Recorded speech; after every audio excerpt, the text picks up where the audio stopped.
As jy sukkel om te slaap, dan is hierdie video vir jou. Hallo julle, my naam is Christian Jacobs en ons is hier in my studio waar ons werk aan Hoed en Hoesper se musiek.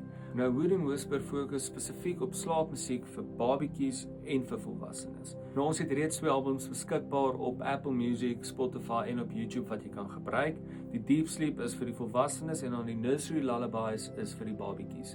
Ek is tans besig hier agter my met 'n splinternuwe album vir die babatjies wat binnekort gaan uitwees, so kyk uit daarna.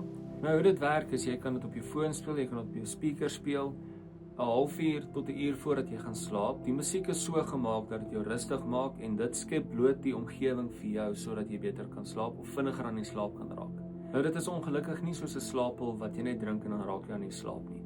Dit is iets wat jou brein leer en dit vat tot en met 2 weke vir jou brein om gewoon te raak aan die hele proses. So probeer dit en kry die slaap wat jy nodig het.